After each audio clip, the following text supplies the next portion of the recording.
கடவுள் அருள் டிவி நேயர்களுக்கு அடியேன் உங்கள் சிவயோகி சிவசக்திமான் சுவாமிகள் வணக்கத்தை தெரிவித்துக் கொள்கிறேன். இந்த பதிவில் வருகின்ற 14/4/2025 தமிழ் புத்தாண்டு பலன்கள். சித்திரை மாதம் தொடங்குகிறது. சித்திரை முதல் பங்குனி மாதம் வரையே தமிழ் ஆண்டுகள் என்று சொல்லப்பட்டு வருகிறது. இந்த வருடம் விசுவா வசு என்ற பெயரிலே அந்த தமிழ் புத்தாண்டு பிறக்கிறது. அதுக்குண்டான 12 ராசிகளுக்கு உண்டான பலன் தான் சொல்ல போகிறோம். இது ஒரு நல்ல ஆண்டாக தான் விளங்கப் போகிறது. எல்லோருக்கும் ஒற்றுமை, எல்லோருடையுமே அன்பு, பாசம், பரிவு, நற்குணங்கள் எல்லாமே இந்த தமிழ் புத்தாண்டு வருடத்திலிருந்து ஆரம்பிக்க போகிறது. இதுதான் நிதர்சனமான உண்மை. அந்த வகையிலே குரோதி வருடம் தமிழ் புத்தாண்டு வருடம் கடந்து சென்று விட்டது. அந்த குரோதி வருடத்தில் பார்த்தீர்களானால் நிறைய போட்டி, பொறாமை, ஒருவர் பற்றி ஒரு விமர்சனம் செய்வது, வழக்குகள் தொடுப்பது, பேசினாலே வழக்கு, போராட்டம் செய்தால் வழக்கு, நின்றால் வழக்கு, நடந்தால் வழக்கு, இப்படி எல்லாமே வழக்குகள் ஏற்பட்டு பலவிதமான போராட்டங்களை, பிரச்சனைகள் மக்கள் சந்தித்தனர். அந்த குரோதி வருடம் முடிந்துவிட்டது. இப்போது விசுவாவசு வருடம் பிறக்கப் போகிறது. இந்த வருடத்திலே அதெல்லாம் மறந்து எல்லோருடையுமே மத நல்லிணக்கத்தை ஏற்படுத்துவோம். முதல்ல அதை நீங்கள் புரிஞ்சுக்கணும். எல்லா மதமும் நம் சம்மதம் தான். எல்லா மதமும் ஒன்று, எல்லா தெய்வமும் ஒன்று. எப்படி இந்து மதத்திலே பல்வேறு பெயர்களிலே தெய்வங்கள் விளங்குகிறதோ, ஒவ்வொரு தெய்வத்துக்கும் ஒரு சக்தி உண்டு. சில தெய்வங்கள் இப்போ உலகிலே அவதார புருஷர்களை பிறந்து எல்லோருக்கும் அருள் செய்து மறைந்திருக்கிறார்கள். அந்த வகையில் பார்க்கும் பொழுது ஒன்றே குலம் ஒருவனே தேவன், இதுதான் உண்மையான விஷயம். அதன்படி பார்த்து இந்த வருடம் எல்லோரும் அன்பாக, ஆதரவாக, பரிவாக, பாசமாக இருக்க வேண்டும். இந்த தமிழ் புத்தாண்டு பிறக்கின்ற தினத்திலே மேஷராசியிலே சூரியன் இருப்பார். எப்பொழுதுமே சித்திரை மாதத்திலே மேஷராசியிலே சூரியன் இருப்பார் என்பது உண்மையான விஷயம். அப்போது அந்த சூரியன் உச்சம் பெற்று விளங்குகிறார். மேஷத்திலே சூரியன் உச்சம். அடுத்ததாக ரிஷபத்திலே குரு பகவான் இருக்கிறார். கடகத்திலே செவ்வாய் பகவான் நீசம் பெற்று விளங்குகிறார். அடுத்ததாக கன்னி ராசியிலே கேது பகவான் இருக்கிறார். அதன் பிறகு துலா ராசியிலே சந்திரன் இருந்து வருகிறார். அதன் பிறகு மீன ராசியிலே சனி, ராகு, சுக்கிரன், புதன், இவ்வாறாக இந்த கிரகங்கள் அந்த தமிழ் புத்தாண்டு தினத்திலே ஈர்க்கப்படுகிறது. அதற்குண்டான பலன்கள் பொது பலன் தான் இப்போ சொல்லுவதற்கு. அந்த பொது பலன் பார்க்கும் பொழுது சூரியன் உச்சம் பெற்று மேஷராசியில் இருப்பதாலும் நிறைய அரசியல்வாதிகளுக்கு முன்னேற்றம் காணப்படும். நிர்வாகத் திறமை வெளிப்படும். நிர்வாகத்தில் இருப்பவர்கள் சிறந்து விளங்குவார்கள். யாரை கண்டும் எதை கண்டும் அஞ்ச மாட்டார்கள். மக்கள் எல்லோரும் தைரியத்தோடு நிற்பார்கள். எது வந்தாலும் பார்த்து கொள்ளலாம் என்ற மனப்போக்கு நிலவும். குரு ரிஷபத்தில் இருப்பதால் பண வரவுகள் வந்து சேரும். நல்ல வாழ்க்கை வசதிகள் பெருகும். எல்லாவற்றிலுமே சிறந்து விளங்கப் போகிறீர்கள். இருந்தாலும் கடகத்திலே செவ்வாய் நீசம் பெற்றிருக்கிறார் அல்லவா?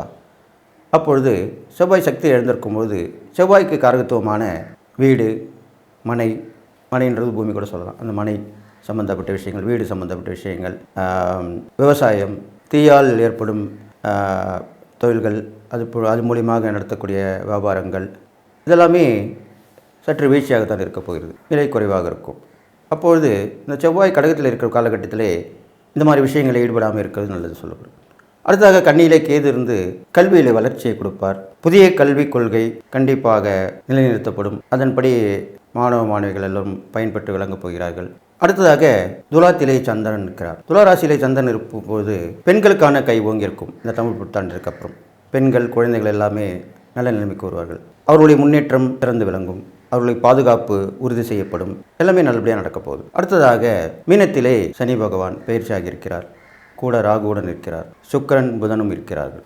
அப்பொழுது சனியுடன் ராகு சேர்ந்திருக்கிறபடியால் பல்வேறு விஷயங்களுக்கு தடைகள், தாமதங்கள் ஏற்படும். ஒரு விஷயத்தை முடிக்கணும்னா ஒரு தடை ஏற்பட்டு, தாமதம் ஏற்பட்டு தான் முடிவுக்கு வரும். அது அந்த கிரகத்துடைய சேர்க்கையினுடைய ஆதிபத்தியமாக விளங்கப்படுகிறது. இருந்தாலும் சுக்கிரன் உச்சம் பெற்றும் புதன் நீசம் பெற்றும் நீச பங்க ராஜயோகம் ஏற்படுகிறது. நீச பங்க ராஜயோகம் ஏற்படுதுன்னா எவ்வளோ பெரிய விஷயம். அப்போது புதனும் சுக்கிரன் சேர்ந்து அந்த யோகத்தை கொடுக்குறாங்க. புதனும் சுக்கிரன் சேர்ந்து யோகத்தை கொடுக்கறதுனால புதனுக்கு உண்டான ராசிகளான மிதனம், கன்னி, சுக்கிரனுக்கு உண்டான ராசிகளான ரிஷபம், துலாம், இந்த 4 ராசிக்காரர்களுமே நல்ல பலனை அனுபவிக்கப் போகிறார்கள். ஏன்னா அந்த நீசபங்க ராஜயோகம் அவங்களுக்கு ரொம்ப உரியதாக இருக்குது. எல்லோருக்குமே அந்த பலன் கிடைக்கும். இருந்தாலும் குறிப்பாக இந்த 4 ராசிகளுக்கும் நல்ல விஷயங்கள் நடக்கப் போகிறது. இதுவாறு இந்த பொது பலன்கள் இருந்து வருகிறது. இது இல்லாமல் மக்கள் தங்களுடைய தேவைகளை பூர்த்தி செய்து கொள்வார்கள். யாருக்கும் ஆகும் எதுக்காகவும் போய் கேள்வி கேட்க மாட்டார்கள். நமக்கு நாமே அப்படின்ட்டு சொல்கிறோம் இல்லையா, அந்த மாதிரி ஒரு விஷயம் நடக்கப் போகிறது இந்த தமிழ் புத்தாண்டு தினத்திலிருந்து. அந்நிய இனத்தவர்கள், அந்நிய மதத்தவர்கள் அன்பு பாராட்டி வருவார்கள். ஒருவருக்கு உதவி செய்து கொள்வார்கள். இதெல்லாமே இந்த தமிழ் புத்தாண்டத்திலே நடக்கும். பொதுவாகவே இந்த கிரகங்களை வைத்து பார்க்கும்பொழுது ஏற்றமும் இருக்கும், இறக்கமும் இருக்கும். அப்போது இன்னொரு விஷயம் பார்த்தீர்களானால் தவறு செய்தவர்கள் தண்டனைக்குள்ளாவார்கள். ஏனென்றால் சனி பகவான் மீனராசியிலே இருப்பதால், குருவோட வீட்டில் இருப்பதால், அந்த சனி பகவான் நீதி நேர்மை சத்தியம் தவறாதவர். அப்போது குரு போதனை செய்பவர். அப்போது குரு நல்ல கிரகம் தான், சுப கிரகம். அப்போ நல்லது செய்தால் நல்லது நடக்கும், கெட்டது செய்தால் கெட்டது நடக்கும். தீய வழியில் போகாமல் இருந்தாலும், கெட்ட பழக்கத்தில் ஏற்படாலும், தீய ஒரு செயற்கை ஏற்படாமல் இருந்தால் நீங்கள் எல்லா நாளும் பெற்று வாழ்ப்பீங்கன்னு சொல்லி கும்பராசி நேயர்களை 12 ராசிகளுக்கு உண்டான தமிழ் புத்தாண்டு பலன் தான் சொல்கிறார். அந்த வகையில் இப்போ கும்பராசிக்காரன் சொல்கிறேன். கும்பராசிக்காரனுக்கு எல்லா விஷயமும் முடிய போகிற நேரம். கஷ்டங்கள் தேர்ந்து நல்ல நேரம் வரத்துக்கு உண்டான அறிகுறிகள் தோன்றக்கூடிய நேரமாக தான் இப்போ அமைஞ்சிருக்கு. இந்த தமிழ் புத்தாண்டு தினத்தில் உள்ள கிரகணங்கள் பார்க்கும்பொழுது உங்களுக்கு எல்லா கிழமையும் ஏற்றமாக தான் இருக்க போகுது. பெரும்பாலும் உங்களுக்கு உங்கள் ராசி விட்டு சனி பகவான் விலகி பாத சனியாக விளங்கப்படுகிறார். உங்களுக்கு ராசிக்கு 2ஆம் இடத்துல சனி, ராகு, சுக்கிரன், புதன் இவங்களாம் இருக்காங்க.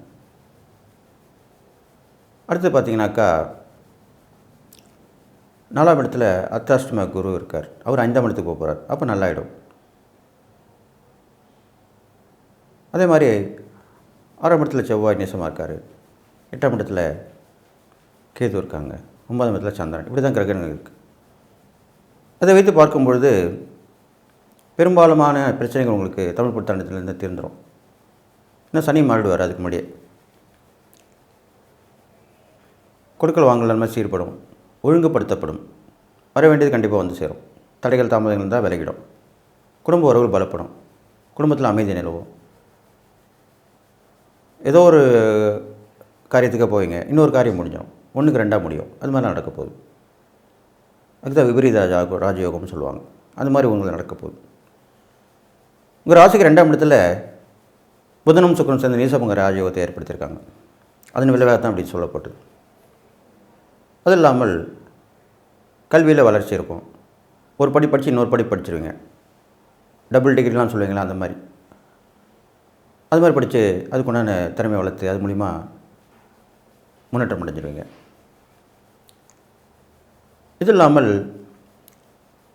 முதல்ல ஒரு 2-3 மாதங்கள் கஷ்டமாக இருந்தால் கூட அடுத்து வரக்கூடிய காலங்கள் நல்லா இருக்க போகுங்க. அரசியல் இருக்கிறவங்களுக்கு எல்லாமே இந்த 3 மாதங்களுக்கு அப்புறம் நல்ல வளர்ச்சி இருக்கும். கும்பராசியில் பிறந்தவங்களுக்கு அசூர வளர்ச்சி ஏற்படும். பிரபலமாவீங்க, மக்கள் செல்வாக்கு பெருகும், எல்லாமே நடக்க போகுது. சினிமா வாய்ப்பு இருக்கவங்களுக்கு சினிமாவில் வாய்ப்பு கிடைக்கும். புகழ் பெறுவீங்க. பரிசு, பாராட்டு, விருது எல்லாமே கிடைக்கும். அதேமாதிரி சமூக சேவையில் கண்டிப்பாக இருப்பீங்க கும்பராசிக்காரங்க. அவங்களுக்கும் நல்லது நடக்கும். ஆன்மீக பணியில் ஈடுபாடு இருப்பீங்க, அதுலேயும் நல்லது நடக்கும். எல்லாத்துலேயுமே நல்லது நடக்க போகுது. அது இல்லாமல் நோய் நொடி இருந்தாலுமே இப்போ கொஞ்சம் காலமாக இருந்து தான் வந்திருக்கும். அது எல்லாமே சரியாயிடும். அதுக்குண்டான கிரக சேர்க்கை தான் வந்திருக்கு. கண்டிப்பாக நல்லது நடக்கும். எது எப்படி இருந்தாலும் வாய் வார்த்தை அதிகமாக வைத்துக்கொள்ளக்கூடாது. கவனமாக இருக்கணும். பேச்சில் கவனமாக இருக்க வேண்டும். இன்னும் அது நீங்கள் அரசியல் இருந்தீங்கன்னா ரொம்ப கவனமான பேச்சாக இருக்கணும். நீங்கள் சொல்கிறது ஒன்று அவங்க கேட்குறது வேறு விதமாக கேட்டு அதை மாற்றி போட்டுருவாங்க. இது மாதிரிலாம் இப்போ நடந்துன்னு தான் இருக்குது. ஒரு பேட்டி கொடுக்குறாங்க ஒருத்தர்னா அதை அப்படியே மாற்றி திரித்து போட்டுருவாங்க. அதனால அவங்களுக்கு பிரச்சனை வந்து அது எந்த துறையில் இருந்தாலும் சரி, பிரபலமாக உள்ள துறையில் இருக்கவங்களுக்கு அந்த பாதிப்பு வந்துட்டு தான் இருக்குது. நம்ம பார்த்துட்டு தான் இருக்கோம், கேட்டுட்டு தான் இருக்கோம். ஸோ அதில் கவனமாக இருக்கணும். பேச்சில் கவனம், நிதானமாக இருக்கணும். ஒவ்வொரு அசைவிலுமே நிதானமாக இருக்கணும் உங்களுக்கு. அப்போ கண்டிப்பாக நல்லது நடக்கும். பெரும்பாலும் உங்கள் ராசி அதிபதியார் சூரிய பகவான் இருக்கிறனால பெரிய பாதிப்பு வராது. எப்பவுமே கும்பராசிக்காரங்களையும் கும்பலக்கணக்காரங்களையும் முன்னிருந்து தான் நிலைநிறுத்தி எல்லாருமே செய்வாங்க. அந்த வகையில் இப்போ உங்களுக்கு அந்த மாற்றங்கள் கண்டிப்பாக ஏற்படும். தமிழ் புத்தாண்டு ஆரம்பித்து ஒரு 2-3 மாத காலத்துக்கு அப்புறம் அந்த முன்னேற்றம் உங்களுக்கு கிடைக்கும். உங்களை முன்னிலைப்படுத்துவாங்க. உங்கள் மூலிமா நல்லது செய்வாங்க. உங்களுக்கு அந்த பலன் உண்டு, கிடைக்கும். இது மாதிரிலாம் நடக்க போகுது. அடுத்தது உங்கள் பயணங்கள் தொடர்ந்துபடியே இருக்கும். நிறைய பயணங்கள் ஏற்படும். அது மூலிமா நல்ல நட்புகள், புதிய நட்புகள்லாம் உருவாகும். அது மூலிமா நல்ல விஷயம் நடக்கும். அந்நிய இனத்தவர், அந்நிய மதத்தவர், அவங்க மூலிமா நல்ல லாபங்கள் கிடைக்கும், நட்பு கிடைக்கும். தொழில் வியாபாரத்தில் அந்த தொடர்பு ஏற்படுத்தி அது மூலிமா வளர்ச்சி அடைவீங்க. எல்லாமே நடக்கும். படிப்பில் மட்டும் கொஞ்சம் மந்தமாக இருக்கும். அதில் கொஞ்சம் பார்த்து பண்ணிக்கணும். ஆனால் கவனமாக படிச்சிட்டிங்கன்னா கண்டிப்பாக அதில் வெற்றி பெறுவீங்க. போட்டி பந்தயம் கலந்து வெற்றி பெறலாம். அதெல்லாமே நடக்கும், நல்லது நடக்கும். அடுத்ததாக பெண்கள் வழியிலையும் கொஞ்சம் சில பேருக்கு வரக்கூடாத நோய் நொடிகள் வரத்துக்கு வாய்ப்பு இருக்குது. அதில் நீங்கள் கவனமாக பார்த்துக்கணும். இது வந்து முதல் ஒரு 2-3 மாதங்களுக்கு தான் அப்படி இருக்காங்க. அது கொஞ்சம் உஷாராக இருக்கும். அதுக்கப்புறம் சரியாயிடும். அதுக்கப்புறம் அந்த பாதிப்புகள் வரத்துக்கு வாய்ப்பு இல்லை. அப்போ உடனே கவனமாக இருக்கணும். இது இல்லாமல் நிறைய கூட்டம் கூடுற இடத்துல அது மாதிரிலாம் கலந்துக்கக்கூடாது. இப்போ பார்த்தீங்கன்னாக்கா நிறைய இடத்துல பாருங்கள், கூட்டம் கூடினாலே நிறைய விபத்துகள், உயிரிழப்புகள்லாம் ஏற்படுது. இது மாதிரிலாம் நடந்துட்டு வருது. நிறைய பேர் கூடுற இடத்துல இருக்கிறது சரியாக வராது.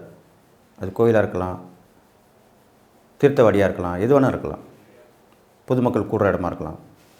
அதுக்கெல்லாம் போயிட்டு வரணும், கவனமாக இருக்கணும். மக்கள் பொதுவாகவே மக்கள் கவனமாக இருக்கணும். அவங்கவுங்க உயிரை அவங்க தானே பார்த்துக்கணும். அது அவங்க யாருமே அப்படி கவலைப்படுறதில்ல. அதனால தான் இப்படி உயிரிழப்புகள் நடக்குது. நம்மளால் போனால் நம்மளால் முடியாதுன்னு தெரியுது. அப்போயே போகணுங்க. அது நீங்கள் கவனமாக இருக்கணும்.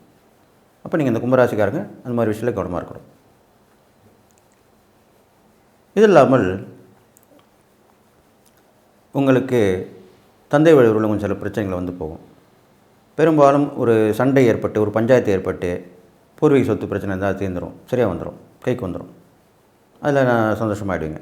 உங்கள் கஷ்டங்கள் எல்லாமே போயிடும். பெரிய தொகை வரக்கூடிய அமைப்பாக இருந்தால் அது வந்து சேர்ந்துடும் உங்களுக்கு. அது மாதிரிலாம் வரப்போகுது. அது வம்பு வழக்கு மூலிமா வரலாம், சொத்து மூலிமா வரலாம், எப்படி வேணாலும் வரலாம். அதெல்லாம் வந்துடும் உங்களுக்கு. அதான் விபரீத ராஜயோகம்னு சொன்னேன். வரக்கூடாது வந்து சேரும். அது மாதிரி வந்துடும். அப்போ நீங்கள் பயன்படுத்திக்கலாம். அது இல்லாமல் கும்பராசிக்காரருக்குன்னு பார்த்தீங்கன்னாக்கா எப்பயுமே ஒரு விஷயத்தை வெளியே சொல்ல மாட்டாங்க. அவங்ககிட்ட நிறைய திறமைகள் இருக்கும். நிறைய அவங்களே சொல்ல மாட்டாங்க. அதெல்லாம் போய் நீங்கள் சொல்லி தான் ஆகணும். அப்போ தான் உங்களுக்கு முன்னேற்றமாகும், தன்னம்பிக்கை வரும், தைரியம் வரும். இப்போ நீங்கள் பார்த்தீங்கன்னா சமீபத்திலலாம் திறமை உள்ளவங்கள இன்னொருத்தவங்க கொண்டு வந்து காமிச்சு அவங்கள நல்ல பெரிய ஆளாக்கி விட்றாங்க. இது நடந்துகிட்டு தான் இருக்குது. அது கலைத்துறையாகட்டும், சமூக சேவையாக இருக்கட்டும், அரசியல் துறையாக இருக்கட்டும், சினிமா துறையாக இருக்கட்டும், எப்படி வேணால் இருந்துட்டு போட்டோம். ஒன்று அவங்களே முன்னுக்கு வரணும், இல்லைனா இன்னொருத்தவங்க வந்து முன்னுக்கு வர வைக்கணும். இப்படி தான் இந்த 2 விஷயமுமே உங்களுக்கு நடக்க போகுது. அதுக்காக தான் அப்படி சொல்லியிருக்கேன். யாருமே உங்களை வந்து முன்னிலைப்படுத்தலாம், நீங்களே முன்னிலைப்படுத்திக்கலாம், தப்பு கிடையாது. என்கிட்ட இந்த திறமை இருக்குன்னு சொல்லுங்கள், தப்பு இல்லை. அது தற்பெருமை ஆகாது. உங்களோட திறமைக்கேற்ற ஊதியம், வருமானம் கண்டிப்பாக கிடைக்கும். அதில் என்ன தப்பு இருக்க போகுது? அது மாதிரி நீங்கள் செஞ்சுட்டு வாங்க. அப்போ கண்டிப்பாக நல்ல பலன் கிடைக்கும். அது இல்லாமல் கும்பராசிக்காரங்களுக்கு அடிக்கடி எந்த கோயில் போனாலுமே அங்கே உள்ள குளமோ, பக்கத்தில் ஆறு ஓடின்னு இருக்கும், இல்லைன்னா கடல் கூட இருக்கலாம். அங்கே தீர்த்தமாடி ஸ்நானம் பண்ணி அந்த தெய்வத்தை வணங்கி 6 முறை உட்கார்ந்து பொறுமையாக இருந்துட்டு வரணும் கோயிலில் போனால். இது மாதிரிலாம் பண்ணிட்டு வந்தீங்கன்னாவே நல்ல மாற்றங்கள் உங்களுக்கு வந்து சேரும். எல்லாமே இப்போ இந்த தமிழ் புத்தாண்டு பலனில் சொல்லப்பட்டிருக்கு. கண்டிப்பாக வந்து சேர்ந்துடும். அது இல்லாமல் நீங்கள் செய்யக்கூடிய இருப்பறைகள் பார்க்கும்போது உங்கள் ராசிபதி சனியாக இருக்கிறனால பெரும்பாலும் சிவன் வழிபாடு, ஆஞ்சநேயர் ரொம்ப விஸ்வரூபமாக இருக்கணும். விஸ்வரூபம்னா பெரிய உயர்ந்த ஆஞ்சநேயர் சொல்லுவாங்க இல்லையா, நிறைய அடி உயரமாக பண்ணியிருப்பாங்க. அப்படிப்பட்ட ஆஞ்சநேயர் வழிபாடு பெற்றலாம். சில இடத்துல சிவபெருமான் கூட உயரமாக வச்சுருக்காங்க. அந்த மாதிரி ஸ்தலங்களுக்கு கூட போயிட்டு வரலாம். இல்லைன்னா மலை மேலே உள்ள சிவன் கோயில் அப்படி போயிட்டு வரலாம். மலை மேலே உள்ள ஆஞ்சநேயர் கோயில், இது மாதிரிலாம் போயிட்டு வந்தீங்கன்னா உங்களுக்கு விசேஷமான பலனை கொடுக்க போகுது. கண்டிப்பாக உங்களுக்கு நல்லது தான் நடக்கும். அது இல்லாமல் தானதனம் பண்ணும்போது நிறைய நோய்வாய்ப்பட்டிருக்கவங்களுக்கு, அது இல்லாமல் உழைச்சி கூட ஒன்றும் இல்லாமல் இருக்கிறவங்களுக்கு அவங்களாம் உதவி பண்ணலாம், தப்பு கிடையாது. துப்புரவு தொழிலாளர்கள் அந்த மாதிரி உள்ளவங்களுக்குலாம் அவங்க சுத்தம் பண்ணலன்னா நல்ல சுகாதாரம் கெட்டு போயிடும். அப்படிப்பட்டவங்களாம் உதவி பண்ணணும். நீங்கள் இதெல்லாம் செஞ்சுட்டு வந்தால் நல்லது. அப்போ அந்த புண்ணியங்கள் கிடைக்கும். தானத்தின் மூலமாக தான் அந்த புண்ணியங்கள் உங்கள் கணக்கில் வந்து சேரும். இது இல்லாமல் நீங்கள் எதுவுமே அமர்ந்து யோசனை பண்ணி தான் இந்த காலகட்டத்தில் செஞ்சுட்டு வரணும். எடுத்தும் கவுத்தும் செய்யக்கூடாது எதுவுமே. அப்போ உங்களுக்கு நஷ்டத்திலாம் முடியாது. பெரும்பாலும் கும்பராசிக்காரர்களுக்கு இந்த தமிழ் புத்தாண்டுக்கு அப்புறம் நல்ல உத்தியோகம் கிடைக்கும். தொழில் வியாபாரத்தில் கூட்டு முயற்சி பலிதம் கொடுக்கும். சேருவாங்க, வந்து சேர்ந்து நல்லவங்க தான் வந்து சேருவாங்க. சேர்ந்து அவங்களுக்கு பலனை அவங்க கூட வந்து சம்பாதிச்சு உங்களுக்கு பலன் கொடுப்பாங்க. இதெல்லாமே நடக்கும். இது மாதிரிலாம் அதை பயன்படுத்தி நீங்கள் நல்லா வந்துடுவீங்க. அப்போ பெரும்பாலும் முதல் 6 மாதங்கள் சுமார் இருந்தால் கூட அடுத்து ஒரு 6 மாதம் உங்களுக்கு கண்டிப்பாக நல்லது தான் நடக்கும்னு சொல்லிவிட்டு நான் சொன்ன இந்த இறைப்பறிகாலம் தான தர்மங்களும் பண்ணிட்டு வரலாம். அப்போது நல்ல பலன் கிடைக்கும்னு சொல்லி முன்வைத்த காலை பின் வைக்காமல் துணிந்து இறங்கி வெற்றி பெற்றீர்களானால் கண்டிப்பாக இந்த தமிழ் புத்தாண்டு பலன் உங்களுக்கு நன்மை தான் செய்யும் சொல்லி எல்லா நலமும் வளம் பெற்று வாழ்வு சொல்லி வாழ்த்தி விடைபெறுகிறேன். நன்றி, வணக்கம். கடவுள் அருள் டிவியை பார்த்தமைக்க நன்றிகள். மேலும் இது போன்ற தகவல்களை தெரிந்து கொள்ள கடவுள் அருள் டிவியை சப்ஸ்கிரைப் செய்யுங்கள். மறக்காமல் பெல் ஐக்கானை கிளிக் செய்யுங்கள்.